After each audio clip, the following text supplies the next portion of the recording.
आज हम एक्सपोनेंट के सम डिफ़िकल्ट क्वेश्चंस को सॉल्व करेंगे। पहला क्वेश्चन है 10 into 5 rest power n plus 1 plus 25 into 5 rest power n upon 3 into 5 rest power n plus 2 plus 10 into 5 rest power n plus 1। तो इसको सॉल्व करने के लिए सबसे पहले हमें इसको प्राइम नंबर्स में कन्वर्ट करना है। तो 10 को लिख सकते हो 2 इंटू 5, 25 को लिख सकते हो 5 इंटू 5 यानी 5 स्क्वायर, 10 को लिख सकते हो अगेन 2 इंटू 5। तो इन यहाँ पे जो जो आपके प्राइम नंबर्स में नहीं है उनको आपने कन्वर्ट करके लिख लिया, ठीक है। अब यहाँ पे कौन सी प्रॉपर्टी अप्लाई होगी, देखिए 5n प्लस 1 के रूप में है। इसका क्या मतलब है, 5n प्लस 1 का मतलब है 5 rest power n into 5 rest पर 1। कौन सी रूल्स अप्लाई हो रहा है, a raised power m into a raised power n, a raised power m plus n।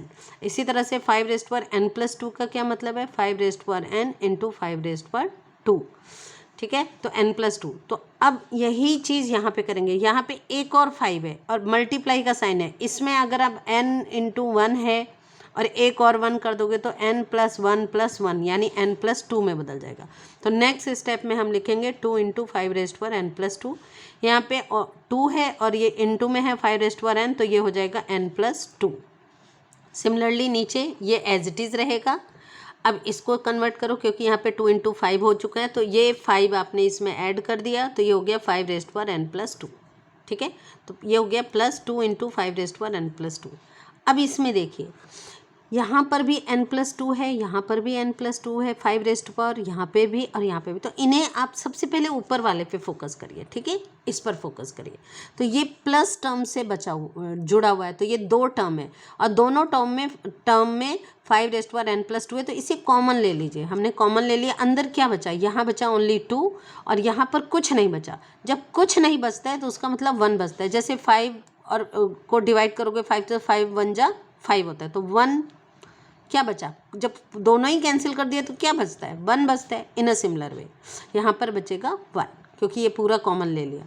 अब इसमें से ये दो टर्म हैं प्लस से जुड़े हुए हैं, इन दो टर्म में 5 rest power n plus 2 5 rest power n plus 2 है, उसे कॉमन ले लीजिए। तो क्या बचेगा, यहाँ बचेगा 3 और यहाँ बचेगा 2, 3 प्लस 2 ब्रैकेट के अंदर 2 प्लस 1 होता है 3, 3 प्लस 2 होता है 5।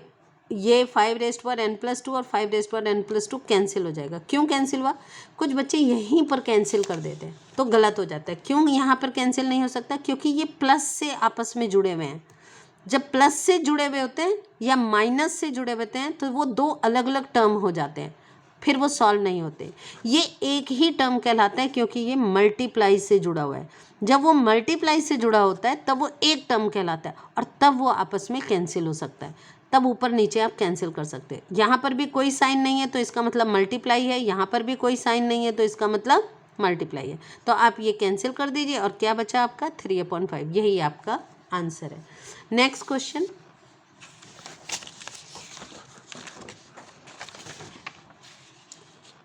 (25 rest power n minus 1 plus 100 5 rest पर 2n minus 1 find the value of n। ये इक्वल में है तो यहाँ पे n की वैल्यू निकालनी। तो कैसे सॉल्व करेंगे, पहला स्टेप वही जैसे हमने पहले वाले क्वेश्चन में किया था। इस 25 को 5 के स्क्वायर के रूप में लिखा और चूंकि इसमें पहले से ही एक्सपोनेंट है तो इसे ब्रैकेट में रखिए और बाहर एक्सपोनेंट को लिख दीजिए। प्लस यहाँ पे हो जाएगा 5 स्क्वायर इंटू 2 का स्क्वायर। आप ऐसे लिखिए या इसे 25 इंटू 4 भी रहने देंगे तो क्वेश्चन सॉल्व हो जाएगा। इज इक्वल टू 5 रेस्ट पर 2n माइनस 1। अब ये देखिए यहाँ आपको मल्टीप्लाई करने में कौन सा रूल अप्लाई हो रहा है, a raised power m into a raised power m into n। जब ब्रैकेट के इधर उधर कोई साइन नहीं होता है तो वो मल्टीप्लाई होता है, और जब आप मल्टीप्लाई करोगे 2 को और n माइनस 1 को तो ये 2 को n से भी मल्टीप्लाई करोगे और 2 को माइनस 1 से भी मल्टीप्लाई, तो ये हो जाएगा 2n माइनस 2। तो यहाँ पर हमने लिख दिया 2n माइनस 2, ठीक है, इसको कन्वर्ट करके लिख दिया और ये हो गया 2n माइनस 1। अब ये इधर ही रहने दीजिए और ये वैल्यू को आप दूसरी तरफ ले जाइए। जब आप इसको दूसरी तरफ ले जाएंगे तो क्या होगा, ये प्लस में आपस में जुड़े हैं तो ये दूसरी तरफ जाके इसके आगे कोई साइन नहीं है मतलब प्लस है, इसको आप दूसरी साइड ले जाओगे तो ये माइनस में बदल जाएगा। तो 5 रेस्ट पर 2n माइनस 1 माइनस 5 रेस्ट पर 2n माइनस 2, ठीक है। ये अब एज इट इज़ उतारते जाइए, चाहे आप इसको 25 इंटू 4 के रूप में उतारिए और लास्ट में इसमें कन्वर्ट करिए, चाहे ऐसे रहने दीजिए, ठीक है। अब इसमें कॉमन लीजिए, 5 रेस्ट पर 2n माइनस 2 को आप क्या लिख सकते हो, 5 रेस्ट पर 2n माइनस 1 माइनस 1, ठीक है। स्प्लिट कर लिए, क्यों स्प्लिट कर रहे हैं, क्योंकि यहाँ पहला ये दो टर्म है, एक टर्म ये एक टर्म ये, और इसमें 5 रेस्ट पर 2n माइनस 1 है, तो इसको भी इसी रूप में कन्वर्ट करने से हम कॉमन ले सकेंगे। तो हमने यहाँ कॉमन लिया, यहाँ कुछ नहीं बचा तो 1 बचा, माइनस यहाँ क्या बचा, 5 रेस्ट पर माइनस 1। 5 रेस्ट पर माइनस 1 को आप लिख सकते हो 1/5 के रूप में। तो ए रूल क्या है, ए रेस्ट पर माइनस एम होता है 1/a rest power m, positive में बदल जाता है। तो वही हमने किया, अगर हम इसको 1/5 रेस्ट पर 1 लिखेंगे तो उसका मतलब है 5।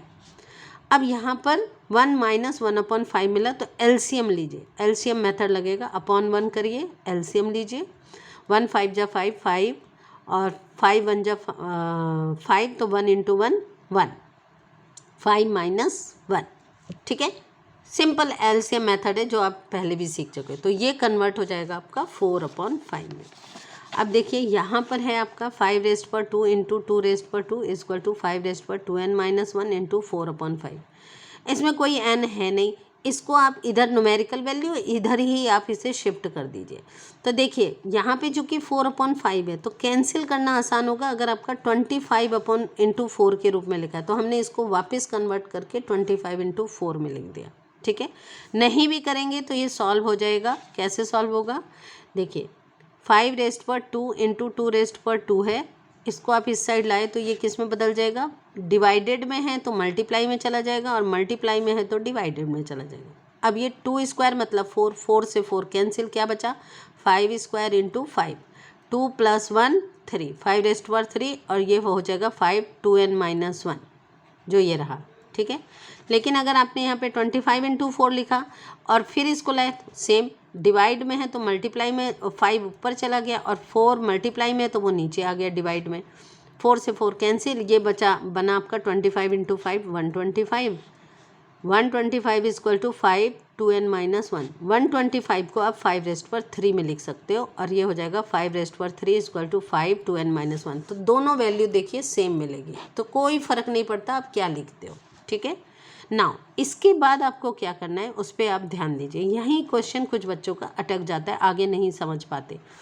देखिए ये बेस है, ये भी बेस है, और ये एक्सपोनेंट है। जब बेस आपस में इक्वल हो और बीच में इक्वल का साइन हो, यानी इधर की वैल्यू LHS RHS के इक्वल होगी, तो ये कब इक्वल होगी, अगर ये वैल्यू टोटल सॉल्व करके 125 आ रही तो ये वैल्यू भी सॉल्व करके 125 आएगी, तभी ये आपस में इक्वल होगा। इसका मतलब इस 5 के ऊपर भी अगर 3 आएगा तभी ये पॉसिबल है।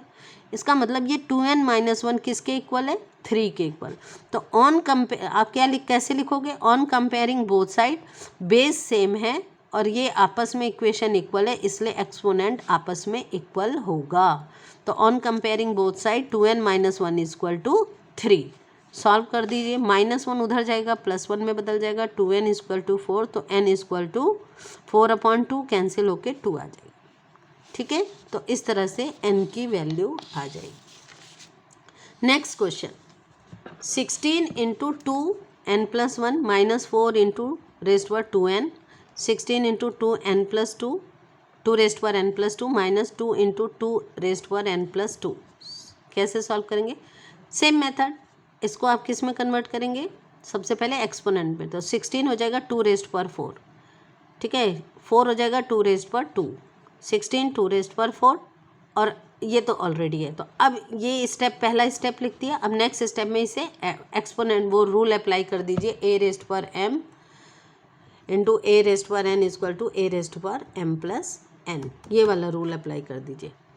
तो यहाँ हो जाएगा 2 रेस्ट पर n + 1 + 4 n + 5, ठीक है, प्लस हो जाएगा, और ये आपका n + 2, तो ये हो जाएगा 2 रेस्ट पर n + 2, 2 यहाँ पे 4 है पावर में, n + 2 + 4 कितना हो जाएगा, n + 6, और n + 2 + 1 हो जाएगा n + 3। अब ये स्टेप हो गया। अब यहाँ से क्वेश्चन में 2 तरीके से आप कर सकते हो। देखिए इसमें मिनिमम क्या बाहर निकाल सकते हो, n + 5 का मतलब है n + 2 + 3, ठीक है। तो 2 रेस्ट पर 3 अलग एक्स्ट्रा अलग निकाल सकते हो, और 2 रेस्ट पर n + 2 बन सकता है ये। इसी तरह से n + 6 क्या बन सकता है, 2 रेस्ट पर यहाँ पे n+3 है तो इसको आप 3+3 के रूप में लिख सकते हो, 2n+3 इंटू 2^3, तो n+3+3 n+6 हो जाता है। ठीक है, मतलब मिनिमम हम कितना कॉमन ले सकते हैं वो हमने बाहर ले लिया। तो यहाँ बचा आपका n+2 बाहर लिया तो 3 बचा, तो 2^3। यहाँ कुछ नहीं बचा तो 1 बचेगा। यहाँ पे n+3 कॉमन लिया तो यहाँ क्या बचा, n+3 है तो 2^3, और यहाँ कुछ नहीं बचा तो 1, तो ये 2^3 -1, 2^3 -1, 8 -1, 8 -1 7 7, ये दोनों आपस में कैंसिल। यहाँ आपका बचा 2n+2 अपॉन 2n+3। अब ये कैंसिल नहीं हो सकता क्योंकि यहाँ पे ये 3 है, इसको स्प्लिट करके अलग कर लो पहले। 2n+2 +1 के रूप में लिख दीजिए, तो ये 2n अलग 1 अलग हो गया, और ये 2n+2 ये कैंसिल हो गया। ठीक है, क्या बचा 1 अपॉन 2^1 क्या होता है 2, तो 1/2 इज़ द आंसर। अब यही क्वेश्चन थोड़ा डिफरेंट वे में भी मतलब कर सकते हैं।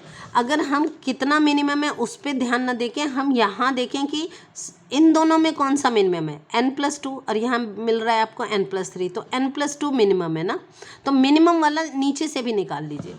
तो ये ऊपर हो जाएगा 2n+2 2^3 -1 सिमिलर, और यहाँ नीचे सिर्फ n+2 बाहर लोगे तो यहाँ पे अगर n+2 लोगे बाहर तो 4 बचेगा, तो यहाँ अंदर लिख देंगे 2^4 - 2^1, क्योंकि यहाँ पे भी फिर n+2 बाहर लिया तो एक 1 बचेगा, है ना, 2^1 बचेगा, ये आपने लिख लिया। तो ये वाला कैंसिल हो जाएगा फिर। ठीक है, अब अंदर क्या बचेगा 8 -1 जो कि 7 होता है, और 2^4 होता है 16 - 2^1 ये होता है 2, 16 - 2 14, तो ये आ गया 7/14, तो 7 1 जा 7, 7 2 जा 14, 1/2, तो आंसर दोनों में सेम आएगा। अब ये आपको जो इजी लगे उस तरीके से आप ये कर सकते हो।